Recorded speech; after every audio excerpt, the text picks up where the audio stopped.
Good morning. So my name is Govind Prakash and I'll be presenting about membranous glomerulonephritis or MGN, which is an autoimmune disease and one of the biggest reasons for kidney failure and nephrotic syndrome.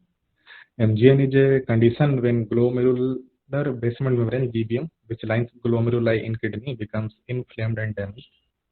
So normally the GBM lets only small molecules pass through it, like sodium and water, but due to damage, its permeability increases, and now even bigger proteins can also cross GBM.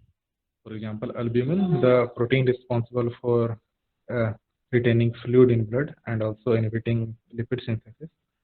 So due to loss of this from blood, causes less albumin in blood and hypoalbuminemia, uh, which results in lower oncotic and osmotic pressure, causes water movement from blood to tissues, causes a very serious pathological problem known as edema.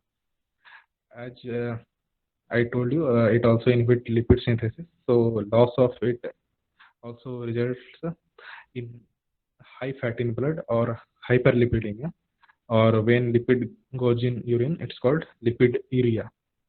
So generally, a loss of any protein from blood greater than 3.5 gram a day can be considered as proteinuria. So now we'll discuss about classification of these MGN. So there are two types of MGN. First one is idiopathic, or you can say whose cause is not known, and the other one is secondary MGN, which may be a result of any other underlying disease.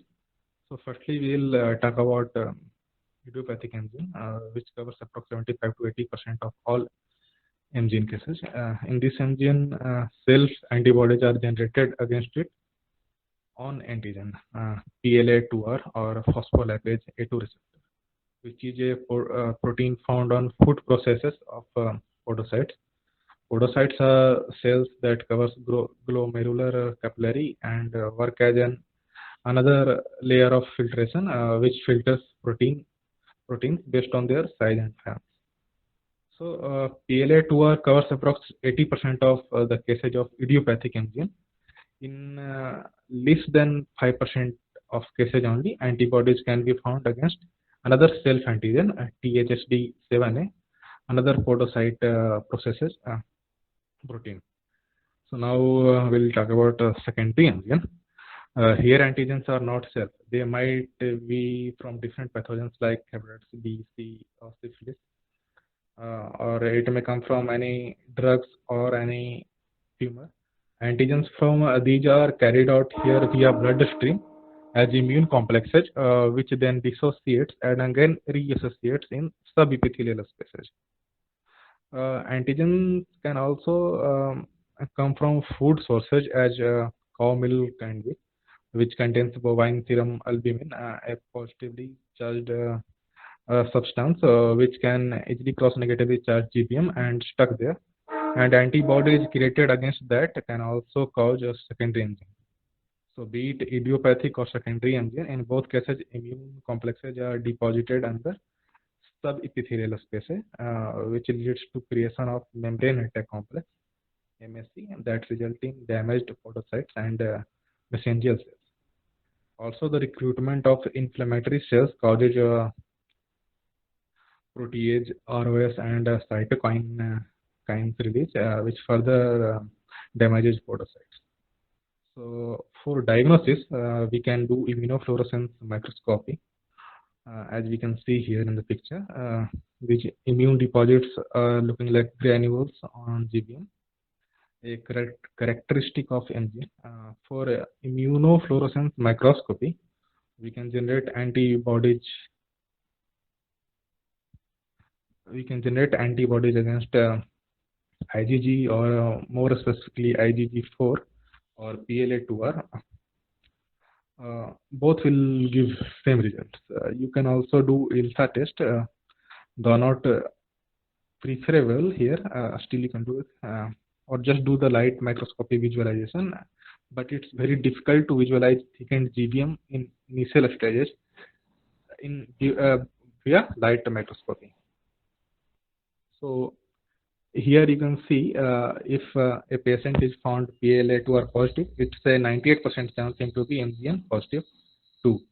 But if he is a PLA2 or negative, still there's a chance of 25% him to be MGN positive. In that case, it must be secondary MGN. So the best method to confirm MGN is to do a histology test, as sometimes antibodies are not found in serum, as kidney can work as a sink for all antibodies, leading false negative test. So immune cells involved in these are mostly IgG, specifically IgG4 and IgG1. Also some complements like C3, C4, C5b9. C3 needs to be cleaved in C3a and C3b in order to become functional, which is done by C3 convertase, C5b9. Here works as a membrane attack complex, which disrupts podocytes membrane. So thus increasing calcium influx inside leads to lethal structural changes in microtubule and others, causing loss of food processage of podocytes, which leads to proteinuria. Also, there are many interleukins which works as a recruit other phagocytic cells, etc. So for therapy, secondary MGN isn't a big problem, as antigen is not ours, so it goes away as soon as you treat underlying cause or the disease causing it. Idiopathic MGN is quite risky to deal with, as antigen is also, so we need to suppress immune system by giving steroids like cyclophosphamide or drugs like rituximab. As these are immune suppressants, so we recommend patients to keep better hygiene during medication. So this is a graph. It is generally seen that pathological changes took longer and follow immunological changes. As immune complex gets cleared in approx 12 months, but it took longer to proteinuria to come back in normal state. And at last, a very important point to be noted here is these drugs can't ensure complete remission. In some cases where a lot of epitope spreading has happened, those patients are more prone to MGN reoccurrence.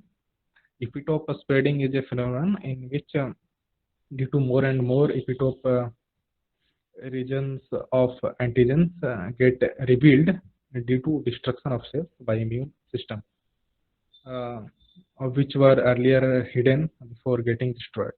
And at last, one should avoid using milk or beef during pregnancy, as it may cause secondary MGN in infants, as infants are more prone to SBA derived MGN